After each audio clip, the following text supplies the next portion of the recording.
Shalom Bapak Ibu sekalian, kembali dengan saya Budi Yulianto di Pastor Message hari ini. Renungan pagi hari ini saya akan ambil dari Filipi 2 ayat 5-9. Saya ambil dari versi firman Allah yang hidup. Saya akan bacakan ayat 5. Hendaklah saudara bersikap seperti Yesus Kristus, yang tidak menuntut dan tidak tetap berpegang kepada hak-haknya sebagai Allah, meskipun sebenarnya dia Allah. Ia mengesampingkan kuasa serta kemuliaannya dan mengambil kedudukan rendah seorang budak dan dilahirkan sebagai manusia.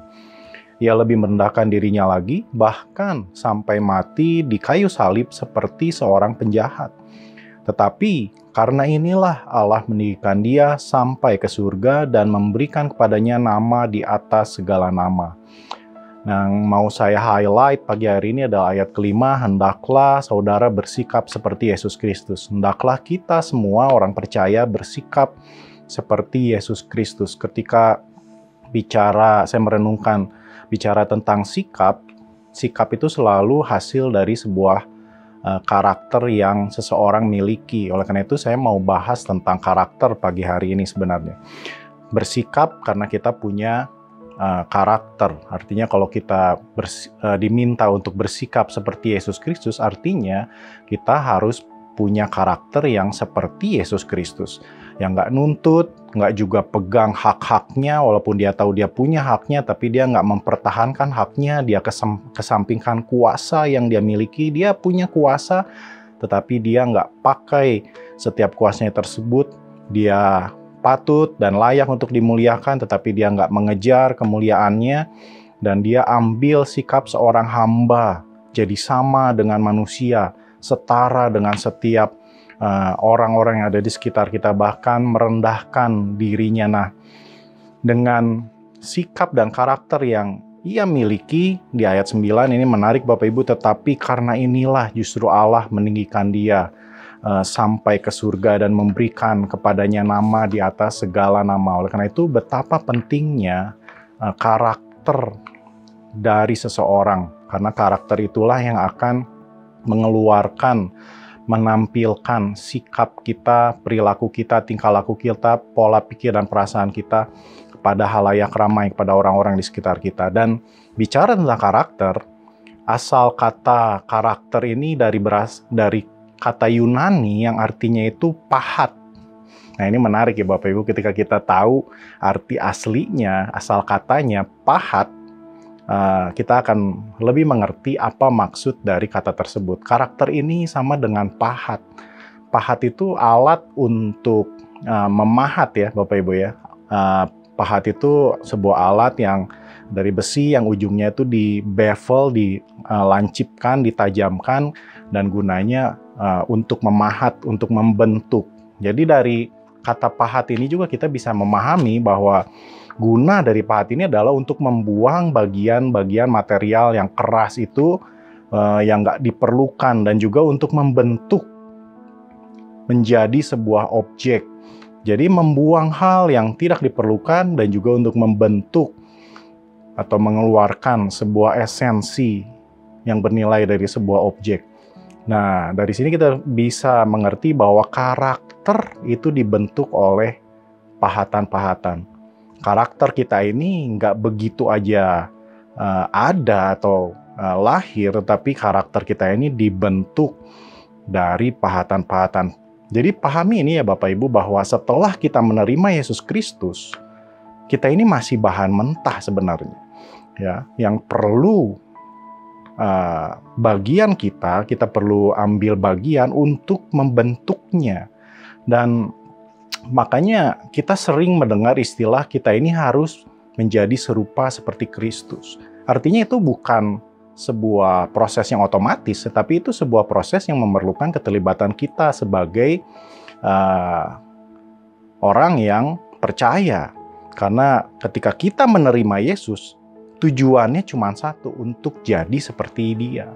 Jadi kalau kita menerima Yesus Kristus saat ini, kita ini nggak lantas langsung jadi seperti dia. Tetapi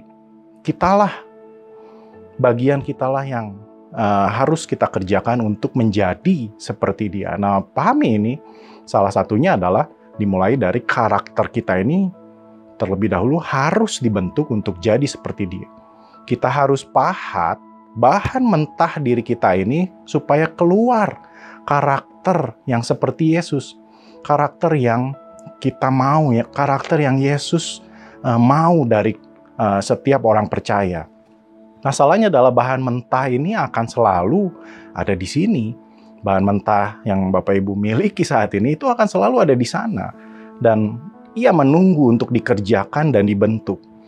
Apapun yang terjadi atas diri kita, baik buruk ataupun baik, semua itu akan jadi kesempatan untuk membentuk bahan mentah tersebut untuk jadi sebuah karakter yang lebih lagi serupa dengan Kristus.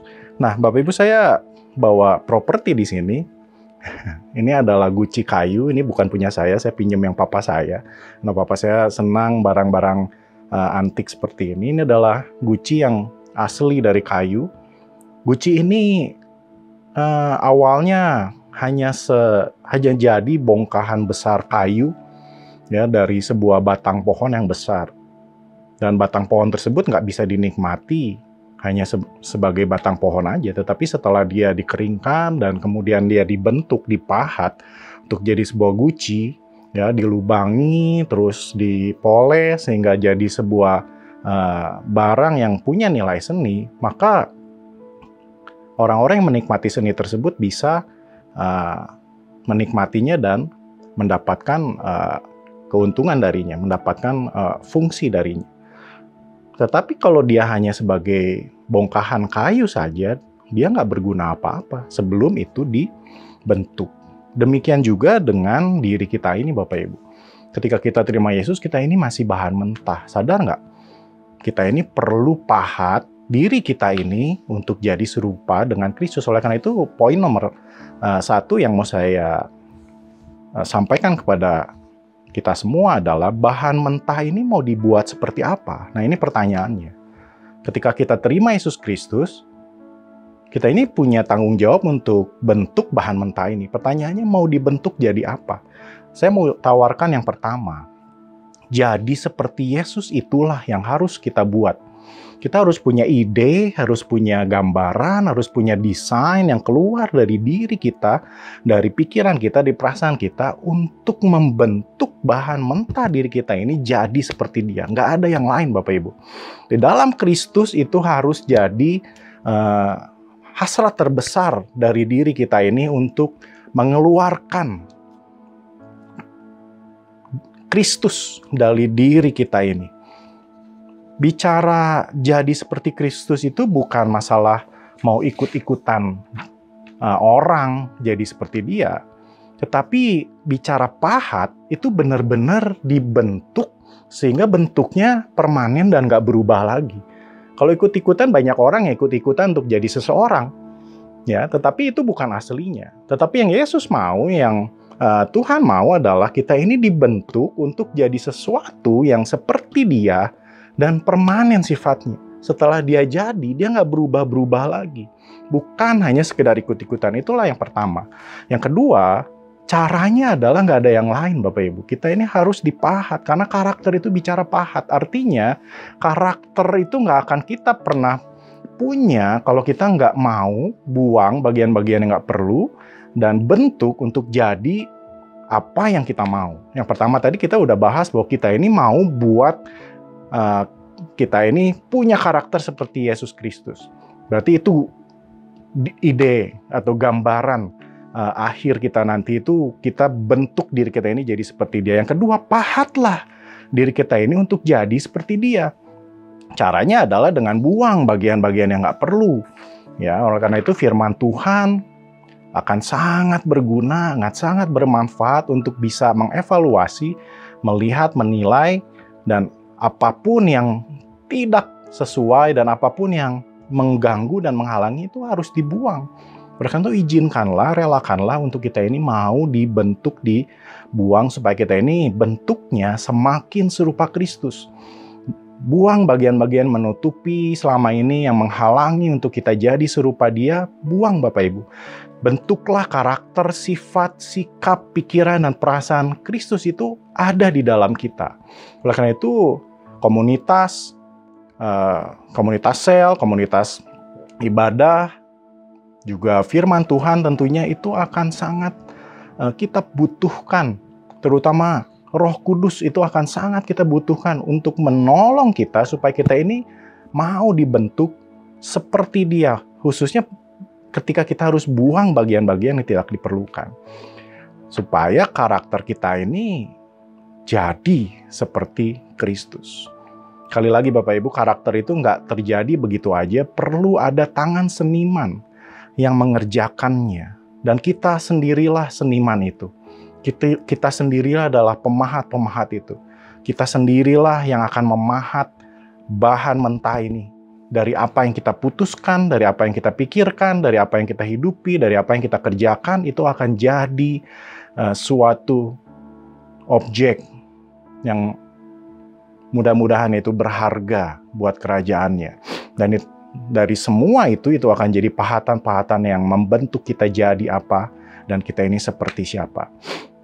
Kata-kata terakhir dari saya adalah, tidak akan ada yang berkesan dari sebuah bongkahan batu atau kayu yang besar. Gak ada yang berkesan dari itu. Tetapi setelah ia rela dipahat berulang-ulang oleh tangan seorang seniman, kemudian terciptalah seni patung 3 dimensi yang indah, yang bisa dinikmati, maka batu kayu tersebut jadi punya nilai seni. Diberi nama bahkan, dan bisa dinikmati oleh banyak orang, dan disimpan di tempat-tempat terkemuka untuk diperlihatkan kepada banyak orang. Bukankah itu juga yang jadi kerinduan Tuhan atas diri kita ini? Kita diselamatkan, yang tadinya mentah, kerinduannya adalah kita ambil bagian untuk mengerjakan keselamatan ini, supaya apa yang mentah ini jadi sama seperti Dia yang menyelamatkan kita. Supaya lewat kehidupan kita ini bisa dinikmati, bisa jadi berkat, dan bahkan Tuhan simpen di tempat-tempat terkemuka untuk memuliakan nama Dia. Sehingga kerajaannya nyata di bumi ini, dan nama Bapa dipermuliakan oleh setiap ciptaannya. Semoga apa yang saya bagikan pagi ini dapat membantu kehidupan kita untuk semakin serupa Kristus. Karena itulah tujuan utama bagi kita orang percaya. Tuhan Yesus memberkati Bapak Ibu sekalian.